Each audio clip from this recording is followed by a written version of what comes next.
I bet you guys are all wondering why I'm filming in this location. Aren't you used to my wall and my back? Well, here's the easy answer. I just lent my tripod, and I have to improvise in another location for my camera. But well, that doesn't matter because right now I just came back from watching Glass, the latest M.Night Shyamalan movie. But it's not just any M.Night Shyamalan movie. It's a crossover M.Night Shyamalan movie. Before I talk about the movie that I just saw today, let me put you a little bit in perspective on what do I think about M.Night Shyamalan. This guy, personally, I find him to be one of the most interesting, but at the same time most pretentious directors I have seen. The guy knows. He knows how to how to film a camera, but let's face it, when it's about directing humans, directing emotion, directing actions, and all this stuff, he kind of sucks. But because the way he makes all these interesting stories, interesting themes, and many of these movies, I think this is the reason why there is a lot of people who really love him, or really they kind of say that, well, you tried that, dude. You tried. I do remember watching The Sixth Sense and liking it, but come to think of it, I kind of began to realize that he's not exactly kind of like a very entertaining guy. Most of his movies are kind of a chore. Although The Village is panned a lot, but I did kind of like the twist, which is another staple of this guy because he knows how to make twists. Signs was stupid. Then I saw Devil, which was kind of boring. The less we talk about The Last Airbender, the better. And then he came up with, well, what was it? The Visit. Probably I will say that The Visit is probably my favorite of all the M. Night Shyamalan movies.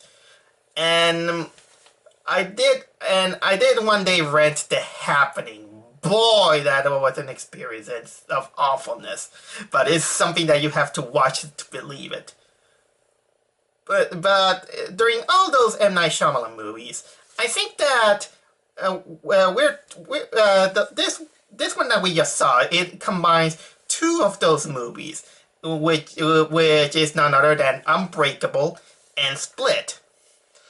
I did saw Split on the movie theaters, and I did remember liking it. I didn't understand the twist, but I began to see people saying that, oh my god, the cameo of Bruce Willis at the end and all this stuff. And then it hit me. It's because this movie was kind of pseudo sequel to the Unbreakable movie that I never watched. And so when I saw the trailer of Glass, that is gonna be a crossover film, I decided to finally watch it because I've been hearing a lot of people saying that Unbreakable is good. It's his best movie. It's a great superhero movie. And so I decided that before I watch Glass, I had to watch Unbreakable. I rented it on my PlayStation 4, and I didn't like it. Superhero movie, my ass. That was a boring movie. Very pretentious movie. Sorry, guys. I don't like it. I didn't like Unbreakable. It was totally a chore. It was like a very extended origin film that never begins. That is until almost at the end when we get this action scene, but it was too late. And then we have this stupid kid who doesn't know how to act and almost shooting his father just to prove that he's Superman. Even though he only say that, hey dude, you're Superman because you survived a train kind of a train accident, and also you survived a car accident years ago, and you haven't got your bones broken. Dude, Then you should see Keanu Reeves. Keanu Reeves on Replica survived a car crash and without his bones broken. Maybe he's also unbreakable. And maybe he can be a superhero too. Oh, and your water is kryptonite because you're gonna drown.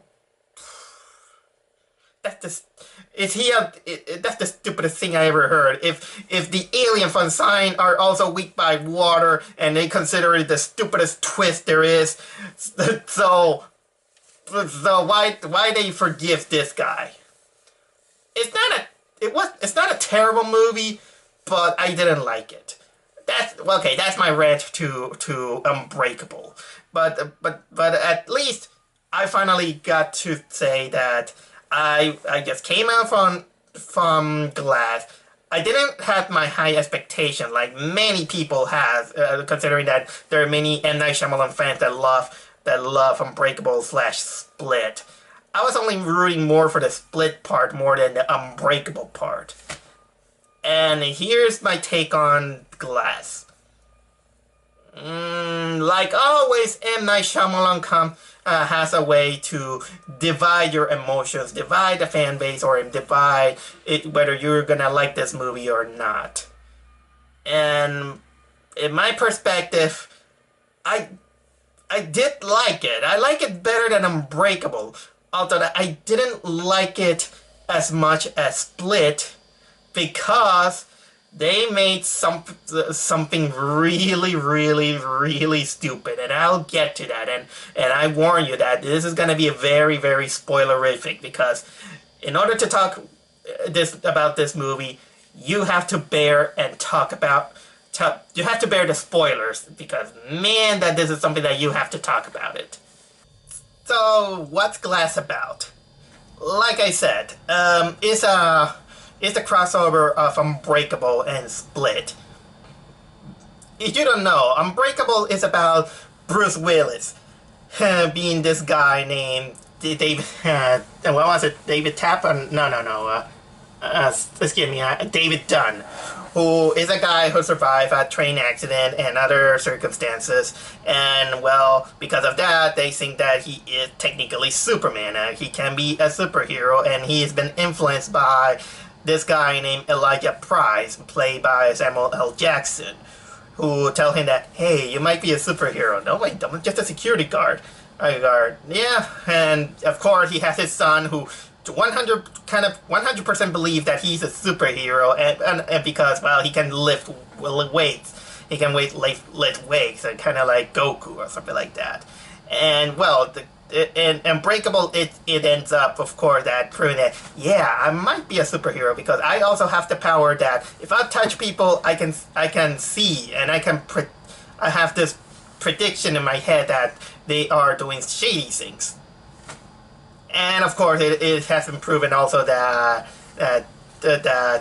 Samuel L. Jackson, the character playing, who his name is again Elijah Price, he orchestrated almost all the accident, even the train accident, because, well, he just wanted to find his antitheses.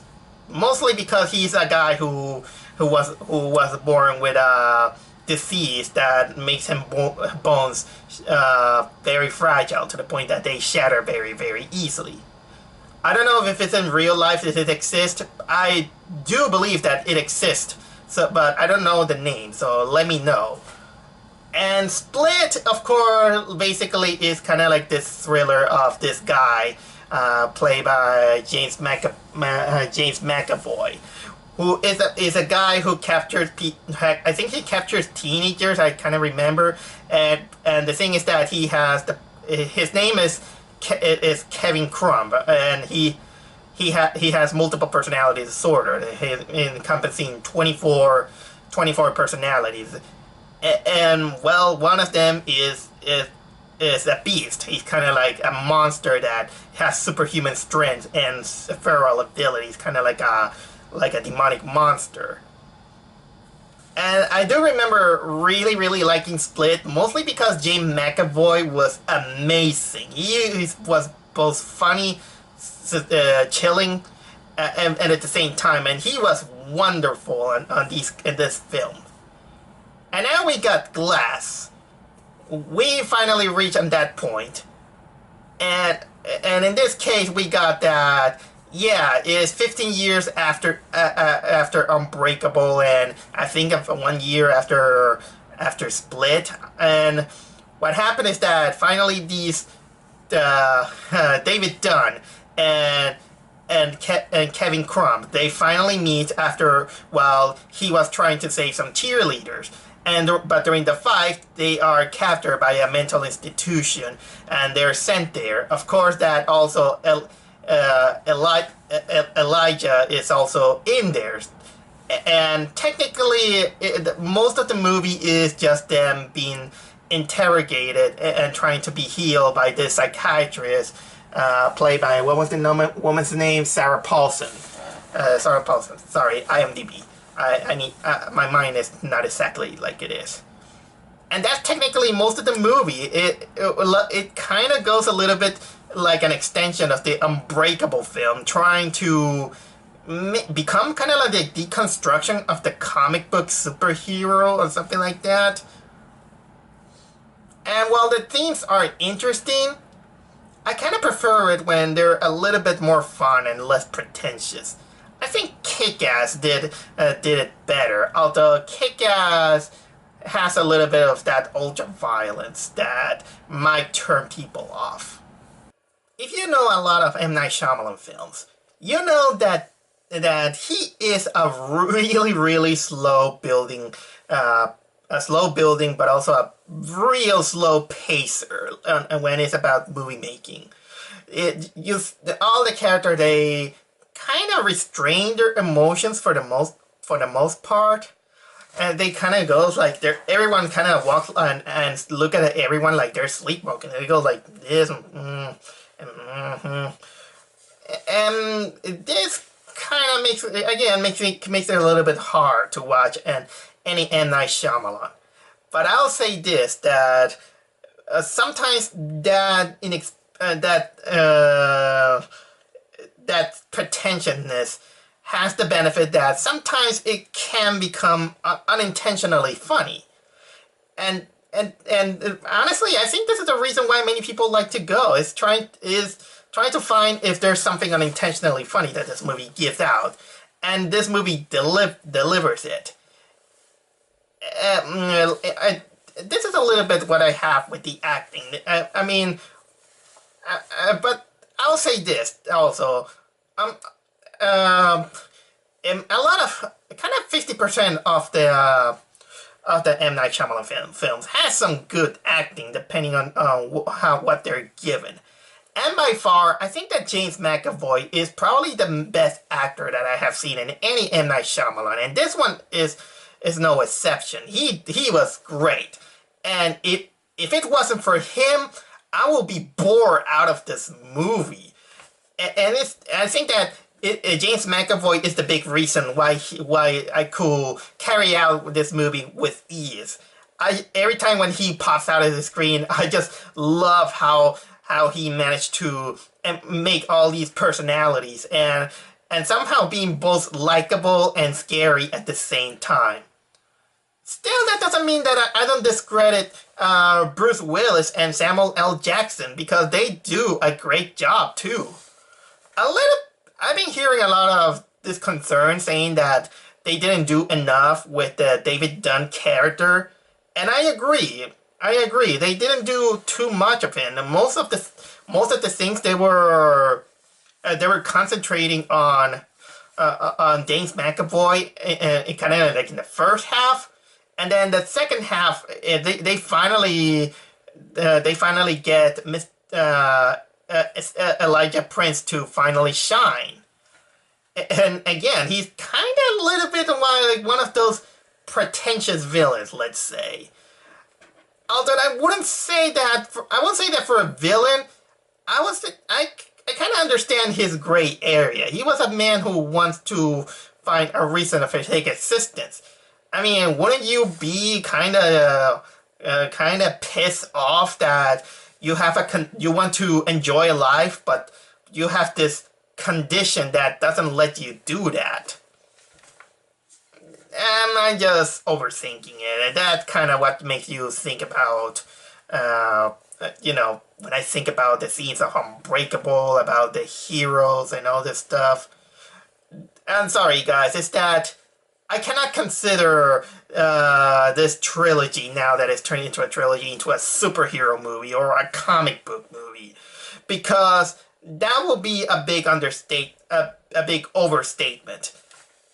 Because there is no in the superhero part, because the superhero things kind of barely is there, and when it finally shows up, is too minimal to be considered a superhero. And for a comic book, it's not based on a comic book. It just called itself a comic book. A comic book just because it's about people reading comic books. I cannot agree with that. But maybe I could agree that I gotta admit that the psychiatrist, what was it, Sarah Paulson? She is probably, I will say that, one of the most slimiest psychiatrists I have seen. I know, just watching her face, something told me that there's something wrong with her. And she was as slimy as, I think, that woman from RoboCop 2. Okay, I'm not gonna go exactly that far. But there was something off with her. Probably I felt nagged when she was also making her debate, saying that I'm a kind of like a realist. You guys have this delusions of grandeur, that you're playing vigilante and something like that. If I have to, it has to be a little bit of a nitpick to society for me. Isn't vigilanteism some a little bit of a double-edged good thing? Because think about it, vigilanteism can save people's lives, and they can cut corners where official authorities can't. Here's a little bit of a small story, because actually, let me tell you a story. My house in Ecuador was actually saved thanks to some vigilantes. What happened is that I do remember that it was 1 a.m. I was kind of bored, and then I was just mingling around at the computer until I began to hear some screams. And then it was something unnerving that after a few minutes later, I just came out from the balcony after all this thing passed down. And for what happened is that in front of her house, there was a police truck, and they had a guy on handcuffs. He was very drunk out of his mind. And I see my parents and talking to other people, and they were kind of grateful. And when I asked them, they told me this: there was a thief who was trying to enter our house, and we were saved thanks to this group of people who they were also being ransacked a few days ago, so they decided to go vigilante, going around the streets to find the culprit. And these guys find the guy who was almost about to break into our house. Well, the point is that, yeah, I know that this woman in Unbreakable tried to say to David Dunn that you have delusions of grandeur, that you carry superheroes, something like that. But come on, woman. Oh yeah, and continuing with the movie, while this psychiatrist study comes out, we also begin to see that Mr. Glass, Elijah Prince, who spent almost all of the movie being sedated, but the camera and the audience kind of knows that there is something sinister going on in his mind. And it's true. It's later revealed that Mr. Glass is beginning to plot how to use Kevin Crumb's multiple personalities, and especially the personality of the Beast, to bring out the potential of David Dunn. And so they can show the world that there are extraordinary people. They are superheroes are real, or something like that. To prove the point. Somehow, again, being in his villainous mastermind thing. And also at the same time, we do also a little bit of side stories where the three most important people of each character, they're doing their best to deal with their, well, special someones in their mental institution. In For example, in Davy Dunn's case, it has his son, who is now grown up and less annoying than in the movie, and better acted, of course. I'll say, because it's played by the real life actor, kid actor from the last movie. For Kevin Crumb's side, we got the girl that was who was a victim, who was his victim, but at the same time kind of bonded with him until she finally escaped from his grasp. And so she kind of have this kind of like this Stockholm syndrome pity, let's say. That's the best way I can describe it. And for Elijah, he has his mother, a character who, even in his good and his bad, she's very supportive to him. Well, that's technically kind of like a side story. Well, it's kind of like they wanted to show that extraordinary people, superheroes are real, and there's kind of like real people and real life people don't understand that. They think that they're crazy. And that's technically what I can understand from the Unbreakable thing. Not Split, because Split doesn't have that thing. I think that Split will have been better if it was left alone as a standalone film. But you know what? Here's the thing. I was getting into the movie. I was getting into it. Even though I was kind of forgiving some of the silly things, like for example, you kind of find it questionable about how the mental institution things, how they operate. Like for example, putting lights on the room because the guy that can't understand David Crumb kind of triggers his personality switch every time he sees blinding lights, but in a mental institution, that's kind of risky to put them in front of it. And also a little bit of a nitpick that is also even a trailer. What comic book store has a section that says villains? Tell me where. I might be wrong, but what section has a comic book section that says villains? I never saw it. Unless I just kind of miss out that villains is its own genre too. I would have forgiven all these things, but the thing that I cannot forgive is the ending. That ending is bullshit, and I will spoil it right now. I freaking hated this ending. Probably, I don't know if it's gonna divide people. It's gonna be controversial, but M.Night Shyamalan has this nag to make twists on every single of his movies. Some of them are good. Some are again are well executed. It's kind of hit or miss. Many people kind of complain The Village having a terrible twist. Honestly, I did like that twist. The Visit actually has one of the best twists that there is. Unbreakable, maybe Unbreakable, yeah. Devil was terrible, I'll say. Split, I don't think they had this twist except for the cameo of Bruce Willis. But now in Glass, oh boy, I fucking hated it. You know, I've been hearing people saying that M. Night Shyamalan with Unbreakable was ahead of his time. I kind of believe that.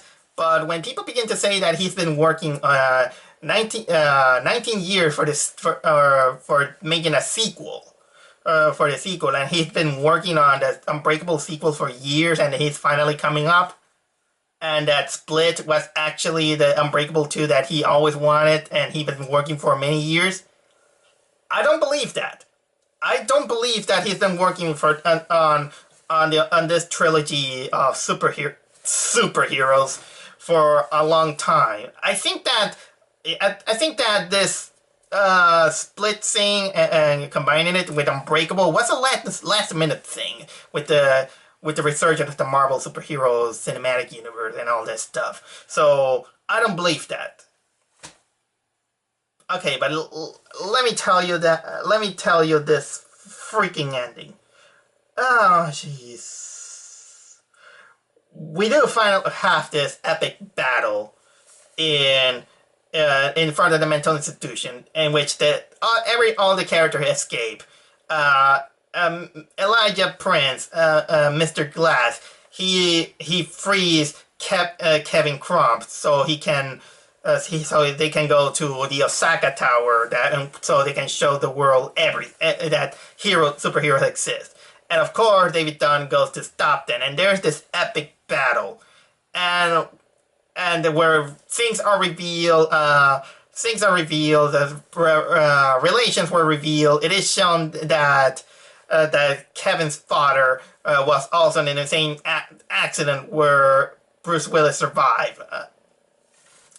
And because, of course, Elijah was responsible for it, he breaks his bones. Then there's the battle in the water and in a water tank and all this stuff. And well, everything felt fine and dandy. The character kind of tried to make peace with them. But then, here's what happened. A sniper shoots the Kevin, and then the police riot. They drown. They drown Bruce Willis. Problem number one. You're killing off the character that we just grew up attached. If you want to end a trilogy, it's not always a good idea to kill off your heroes. That's depressing. I know that is real life, but I think that movies also have the responsibility to bring out hope extraordinary people. That I do understand what they were coming from. But that would have been peanut if it wasn't for problem number two. Problem number two is the Shyamalan twist, in which apparently the ones who kill our heroes, they have kind of like this clover tattoo on their arm. And I was like, what the hell is this? And it is shown that the doctor, the psychiatrist, she was in it. She touches David's hand, and there were apparently this secret society that, I don't know, criminal minds? I don't know if they're criminal minds or something like that, that they were doing some balance in the universe. That's how she said, and they don't want nobody to know that extraordinary people exist. So did I miss something? It wasn't the movie, a Shyamalan movie that I missed? Or they just shoehorn in? I mean, where the hell did they come from? So, in essence, they kill off the heroes in something that was put in what's probably is a last-minute thing. It's kind of like the funny thing. You know that at the beginning of the movie, we just opened the film with some two idiots sucker punching a guy. It like, bam, Superman punch. Dude, Superman punched this guy. I think I was Superman punched by M.Night Shyamalan. You can't kill your heroes by a last-minute thing unless you want to play it out some kind of joke or something like that. But I don't think that it kind of deserves that. And our heroes slash villains slash anti-heroes slash anti-villains, they died miserably, undignified.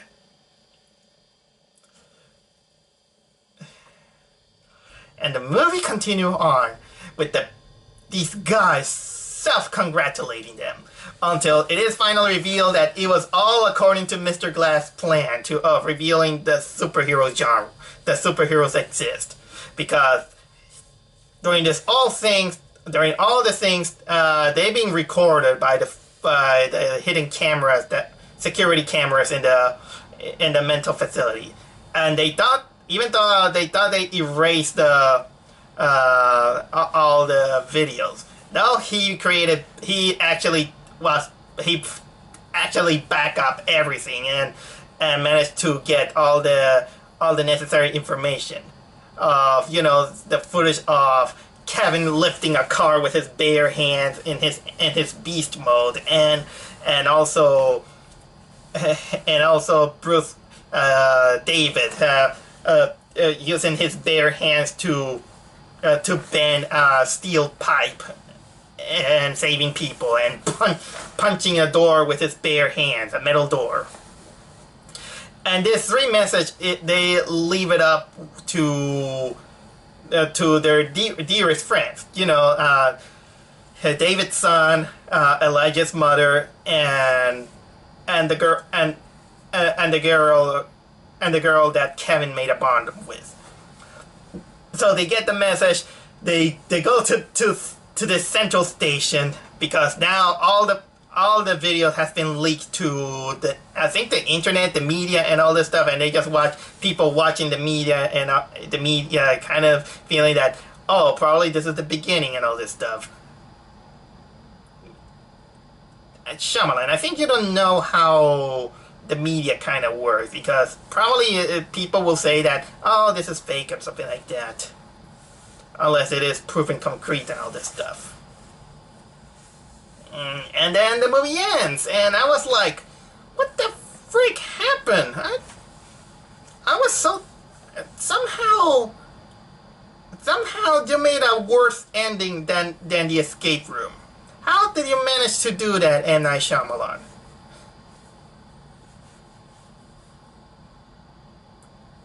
Okay, this is my take. This is my final take on this Glass. I did like a lot of things. It's not a great... It's not a perfect movie. It knew what it was going on for. A little bit pretentious. I can tell that it was pretentious. I was enjoying it. I was into it. If it wasn't for that ending, I will probably rate this movie even higher and recommend it a lot. But unfortunately, I think that I could probably recommend it only if you really are into the M. Night Shyamalan films and you're very curious to see how this goes on. I don't regret it. It's not gonna be one of my worst, or not even my best. But I will technically say that I think that the movie was saved thanks to James McAvoy. He was great, and I just hope that he gets more roles like that, or roles similar to that, because I can see a great potential in this guy. I still support Bruce Willis and Samuel L. Jackson, and I do also support M. Night Shyamalan, because despite his pretentiousness, he tries. He just tries his best. And, well, in this one, he did his best. He did his best for a movie that is not technically very high budgeted. I think that it is probably another one of his better films compared to what he did before. And now we have to wait a few years if we're gonna get probably a crossover with the. Oh yeah, now that I think of it. Hey Shyamalan, if you hear me out, could you try to make a crossover of The Village with The Happening? What? No.